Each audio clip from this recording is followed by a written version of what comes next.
네, YTN 라디오 생생경제 2부로 가겠습니다. 1,400만 개인 투자자분들을 위한 정보를 알려드리는 생생주식연구소 시간이고요. 연예계의 대표 아내사랑꾼 차인표가 있다면 우리에게는 주식만 바라보는 주식의 사냥꾼 이분이 계십니다. 허재환 유진투자증권 리서치센터 상무님 스튜디오에 모셨습니다. 어서 오십시오. 네, 안녕하십니까. 네, 인상적인 비웃음과 함께 시작하도록 하겠습니다. 네. 간밤의 뉴욕 증시 한 번 더 조정을 받았죠. 지금 상황 역시 트럼프가 영향을 많이 미치고 있다고 봐야겠죠. 네, 아무래도 그 트럼프의 어떤 관세에 따른 그 영향이 생각보다는 이제 미국 경제를 좀 그 아프게 할 수 있다라는 것들이 좀 주식시장이 좀 반영이 된 것 같은데 네.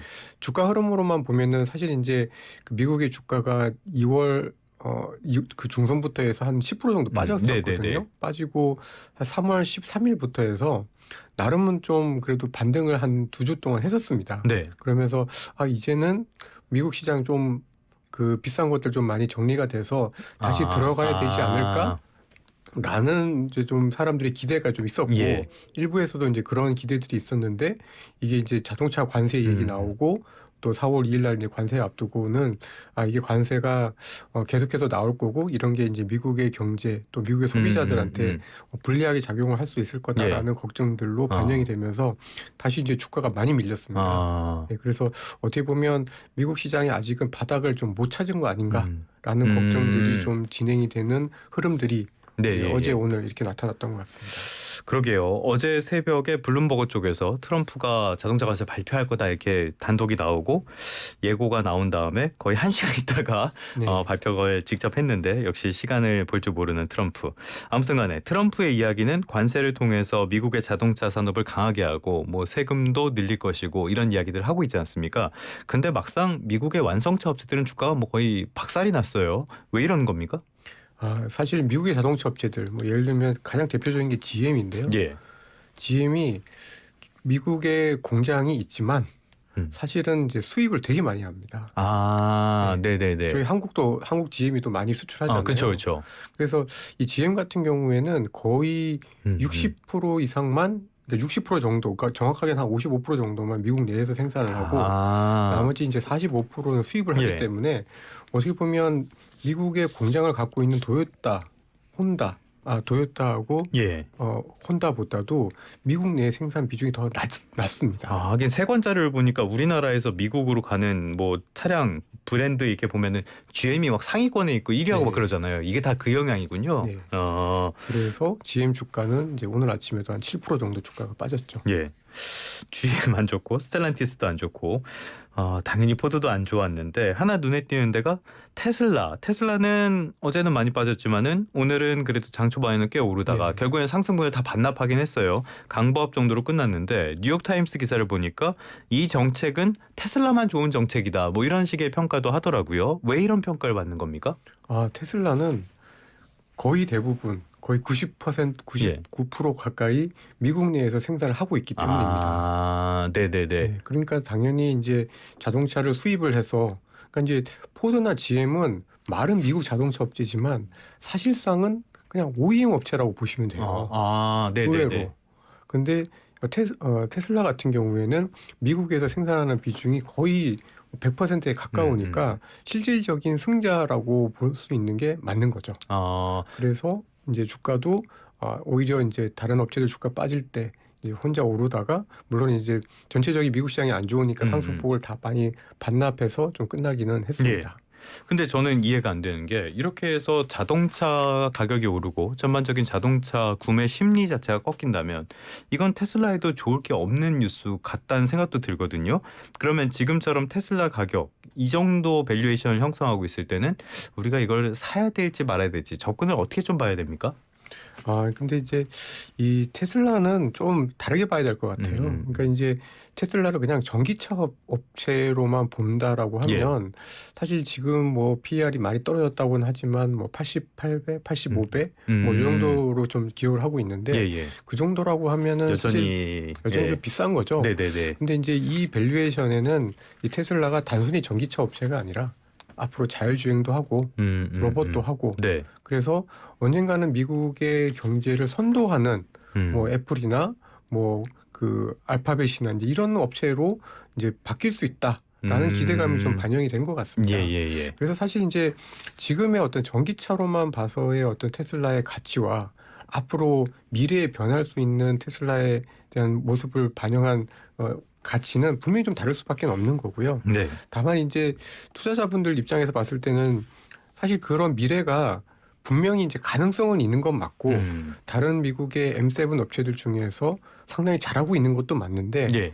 이게 이제 뭐 자율주행이라든지 이 로봇이라든지 정말 상용화돼서 돈 버는 데까지 도대체 얼마나 시간이 걸릴 거냐. 이 부분에 대한 평가가 사실 좀 많이 엇갈리고 네. 있는 걸로 보여집니다. 네네. 너무 막연한 기대감만 가져서는 안 된다. 이렇게 받아들여도 네. 되겠습니까? 예, 그래서 저는 막 예를 들어서 뭐 5년, 10년 이상 가지고 계실 수 있는 분이라고 하면은 테슬라는 정말 나중에 그 미국 주식시장에서 굉장히 큰 다크호스가 될 수 있는 업체라고 보여지는데 적어도 이게 1, 2년 이렇게만 봤을 때 그리고 약간 가치 지향적인 그러니까 약간 노후 자금을 운용을 하시는 분들 입장에서는 그렇게 썩 안정적인 어떤 그 수익을 줄 수 있는 업체는 아니기 때문에 아마 본인들의 투자자분들의 어떤 투자의 어떤 그 시계열에 따라서 좀 변화를 좀 줘야 된다고 생각하고 있습니다. 오히려 이쪽이 더 장기 투자에 잘 어울릴 수 있는 그런 알겠습니다. 이런 부분들 꼭 참고를 하셔서 노후 자금 같은 거 잘 지켜 나가시길 바라겠습니다. 또 다른 서학개미들이 좋아하는 종목 하나가 있죠. 엔비디아. 그런데 이 엔비디아는 이틀 동안 조정을 좀 많이 받았어요. 이게 중국 쪽의 규제 때문이다라는 평가가 있던데 어떤 규제입니까, 그게?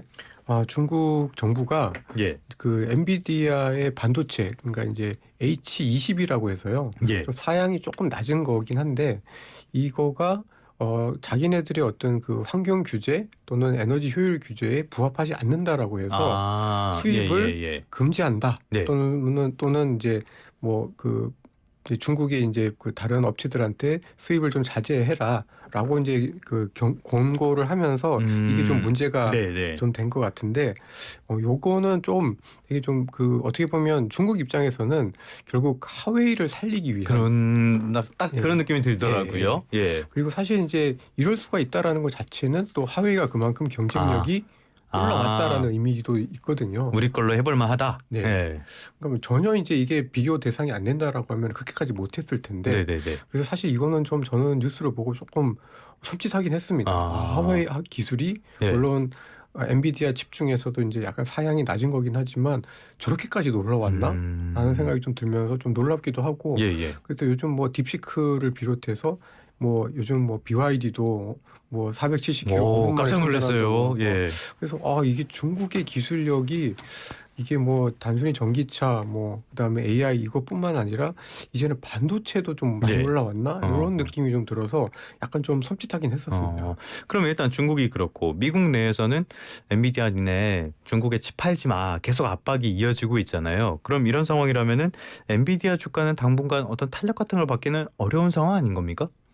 사실 좀 이런 규제라든지 환경만 보면은 만만치는 않습니다. 그리고 특히 이제 뭐 요즘에 이제 AI 버블론 그래서 뭐 알리바바 회장 그 CEO가 또 이제 그 데이터 센터 너무 많이 짓는다라고 이제 얘기를 한 게 또 빌미가 되면서 AI 버블론을 또 이제 좀 불러일으키고 뭐 마이크로소프트 또 그 2개 공장 리스했는 것도 취소하고 이제 이런 것들 때문에 이제 AI 쪽이 지금 많이 그 좀 타격을 좀 많이 받고 있는 것 같아요.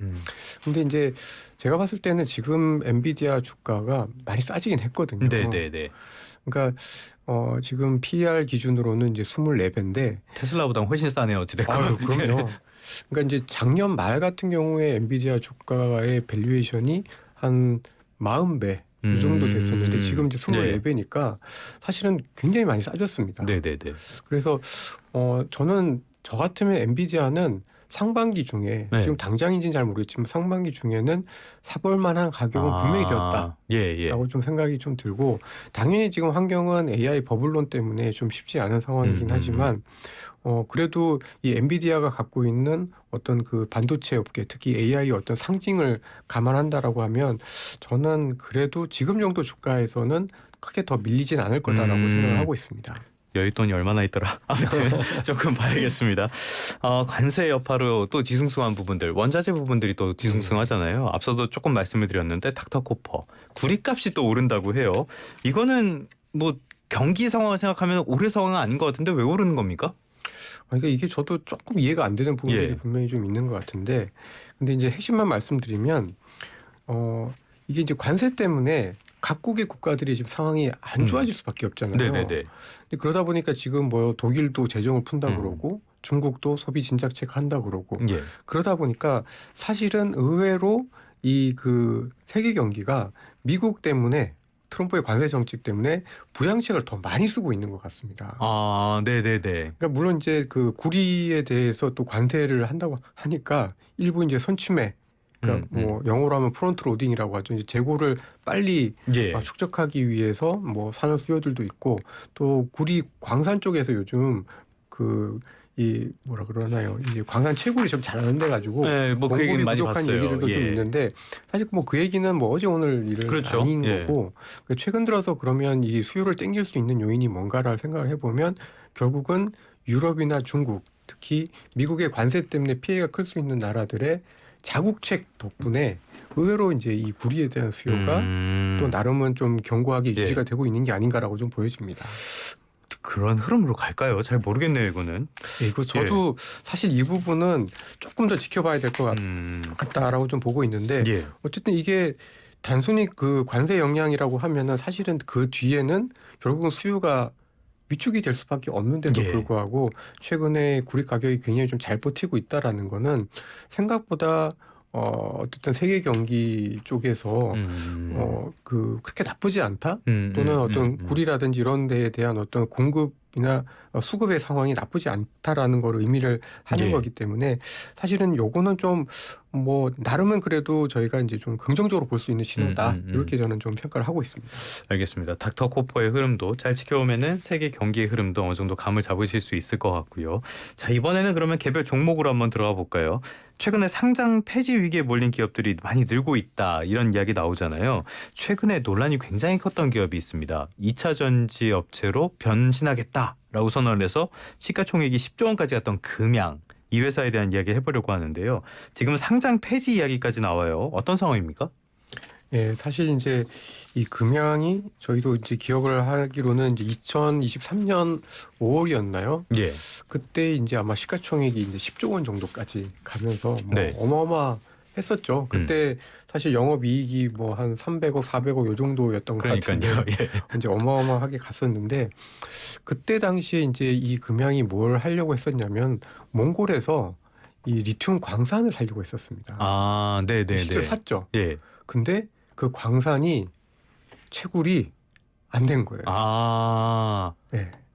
됐어도 지금 가격을 생각하면 아무튼 예. 하여튼 이게 이제 2차 전지로 이제 변신을 하려고 이제 광산도 사고 뭐 이렇게 노력은 좀 했는데 네. 사실 그 투자에서 굉장히 큰 실패를 일단 봐서 네. 뭐 손해도 막심하고 2차 전지 또 업황이나 이런 것들이 또 그때 당시를 고점으로 해서 많이 나빠지면서 그렇죠. 예. 여러 가지로 좀 안 좋아졌죠. 안 좋아진 상황에서 이제 최근에 이제 그 회계 감사에 있어서 이제 그 회계 법인에서 이제 감사 거절 의견이 나오면서 감사 거절은 어떤 때 나오죠?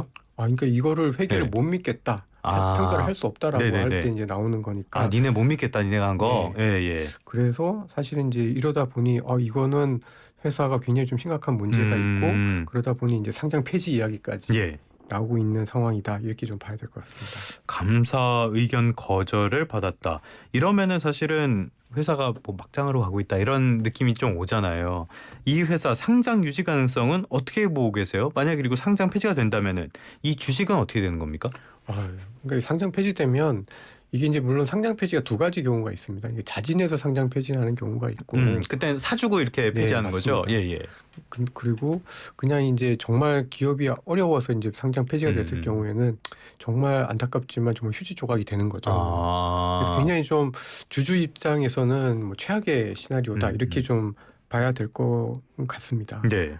근데 어쨌든 이게 저도 뭐 금양에 대해서 아주 잘 아는 건 아닙니다만은 앞서 말씀드렸던 그런 광산 투자에 대한 어떤 실패, 그러니까 이제 전체적인 2차 전지나 이쪽 업계가 어떻게 돌아가는지, 그리고 실제로 관산의 채굴이 가능한지 이런 거에 대해서 이제 꼼꼼하게 잘 못 짚은 부분들도 좀 있고, 그다음에 이제 감사 의견이 거절이 됐다라는 거는 단순히 이제 이게 업황이 안 좋아졌다라는 것 이상에 뭔가 회계상에서 감추어진 뭔가가 좀 있는 거거든요.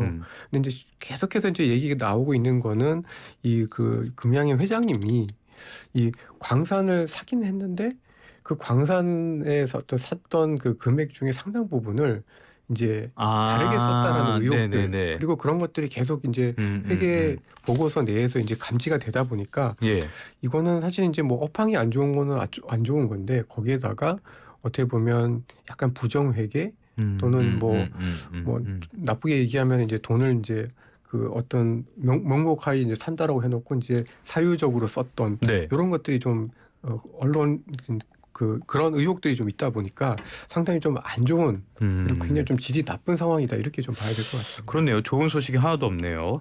금양 이야기 짚어봤는데 어제 어떤 분이 문자를 보내주셔서 동전주 3번 들어갔다가 전부 다 상패돼서 큰 손해를 보셨다고 이렇게 문자도 보내셨더라고요. 자기가 투자하는 종목들 어떤 점, 이런 점들은 꼭 챙겨봐야 된다라고 조언을 해주신다면 어떤 말씀을 하시겠습니까? 근데 저는 되게 그렇게 막 회계 보고서를 엄청 꼼꼼하게 봐야 된다, 이렇게 말씀드리고 싶지는 않고요. 사실 꼼꼼하게 봐도요, 그렇게 작정하고 감추면 우리 눈에는 안 보여요. 그거. 그러니까 제일 중요한 건 어쨌든 이 창업자 내지는 회사 어떤 주인의 오너의 이제 좀 도덕성, 그리고 이 사람이 정말 이 업황에 대해서 얼마나 진심이고 또 전문가인가, 이런 게 굉장히 좀 중요한 것 같습니다. 근데 이제 금양 같은 경우에는 원래 다른 업종이었다가 이제 2차 전지로 이제 전환을 하려고 했었던 거고, 갑자기 이렇게 좀 부상을 했었던 업체이기 때문에 사실은 이제 좀 뭐 기대감을 갖출 수는 있었지만, 사실 그 진심인지는 좀 더 저희가 점검을 하고 꼼꼼하게 봤었어야 되는데, 사실 그때 당시 이제 2차 전지에 대한 열풍이 너무나 셌다 보니까 그때 리포터 한번 잘못했다가 여의도에서 곤욕 치르고 이런 분들 있었잖아요. 저희 회사도 맞습니다. 그래가지고 저희는 이제 계속 보수적으로 보고 좀 긍정적으로 보진 않아서, 사실 이제 저희랑 함께 했었던 그 투자자분들의 피해는 상대적으로 적다라고 저희는 좀 보고 있는데, 어쨌든 너무 큰 피해를 좀 줬기 때문에 좀 마음이 좀 좋지는 않습니다. 당시에 모 인사가 거의 사기를 치면서 이렇게 부양을 하기도 하고 막 그런 일이 있었는데, 아무튼 이런 부분들 잘 챙겨보면서 접근을 하셔야겠습니다. 아무튼 또 다른 한 기업 살펴보도록 할게요. 오늘 조금 이슈가 될 것 같은데 시작부터 난장판이라는 소식이 전해지고 있습니다. 고려아연 주주총회가 오늘 진행되잖아요. 지금 고려아연 이거 상황을 두고는 뭐 법원 쪽에서는 고려아연 쪽에 손을 들어주는 것 같고, 그다음에 MBK 영풍 쪽에서는 또 다른 얘기를 하고 있고, 뭐 상황이 어떻게 되는 겁니까 이거? 이거 저도 사실은 정확하게 잘 모르겠습니다. 못 따라가겠어요.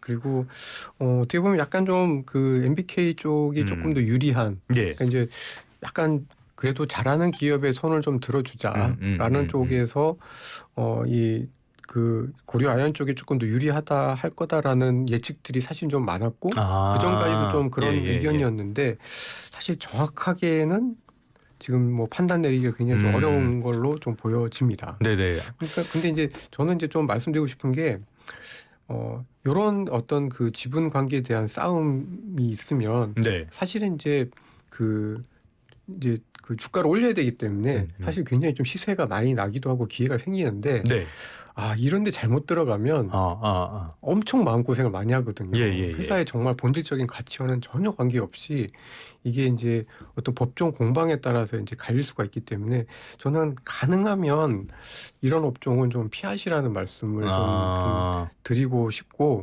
그리고 일단은 뭐 이게 그 고려아연과 영풍 간의 어떤 다툼이 사실은 정말 업황을 잘하고 하기 위해서 어떤 경쟁을 하는 그런 관계가 아니라 전혀 아니죠. 전혀 아니라 어떻게 보면 좀 되게 사소한 데서 이제 양 그 대주주들 간의 어떤 싸움이 좀 난 거기 때문에 네네. 이거는 뭐 누가 되든 되게 피해가 클 거다라고 좀 보여집니다. 네네네. 거기다가 MBK까지 요즘 문제가 되고 있는 여기는 좀 네. 아무튼 언제나 큰 수익을 기대할 수 있는 곳에서는 반대로 큰 손해도 볼 수 있다는 점을 잊어서는 안 될 것 같고요. 자, 제가 중간에 내용을 조금 건너뛰다 왔으니 시간이 약간 남아가지고요. 이 부분 하나 좀 짚어보도록 할게요. 31일부터 공매도가 재개가 되잖아요. 여기에 대해서 우려하는 목소리도 나오고 기대하는 목소리도 나온단 말이에요. 상무님께서는 큰 그림에서는 전망을 어떻게 하십니까? 근데 이제 공매도 금지가 해제되는 거는 일단 결론적으로 말씀드리면 악재는 아니다. 악재는 아니다. 예. 그러니까 이제 공매도 금지를 했다라는 것 자체는 그만큼 시장이 불안하기 때문에 금지를 한 거잖아요. 근데 이제 해제를 한다라는 거는 불안한 게 사라졌다라는 의미이기 때문에 아주 원론적으로 보면 이거는 시장에 나쁠 이유는 전혀 없습니다. 그리고 과거에 보면 이제 이렇게 공매도 금지가 해제되면 외국인이 많이 공매도를 하긴 하거든요. 네네. 지금 뭐 많이 들어오고 있다고 하더라고요. 엄청 많이 이제 공매도를 합니다. 근데 그만큼 또 많이 샀거든요. 그리고 사실 이제 저희가 좀 오해하는 거는 저희가 이제 공매도 금지가 해제가 되는 그러니까 일반적인 어떤 거래 관계에서 사실 외국인들의 공매도 금액과 주식시장 간의 상관관계는 별로 없습니다. 뭐 사실 많은 연구를 보면은 공매도 때문에 주가가 떨어지는 경우는 없잖아요. 떨어질 종목에 공매도가 들어오는 거지. 그래서 원론적으로는 크게 영향이 없다라고 좀 봐야 되고 오히려 외국인 입장에서는 공매도도 하지만 또 매수 규모도 커지면서 거래 자체가 늘기 때문에 사실 뭐 증권회사 입장에서는 오히려 좋은 걸로 봐야 될 것 같고요. 저희 입장에서는 증권회사 같고 근데 이제 좀 저희가 전후로 살펴보면 약간 변화가 있긴 합니다. 그러니까 이제 뭐냐면 그동안에 좋았던 업종들이 좀 쉬고요. 그동안에 못 올랐던 업종들이 좀 올라가는 경향들이 좀 있긴 합니다.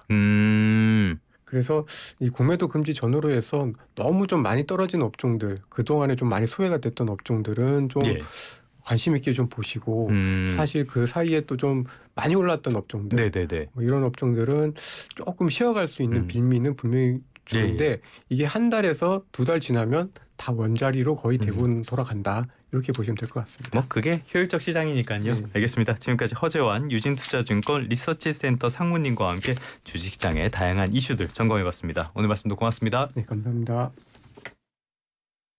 맛있는 점심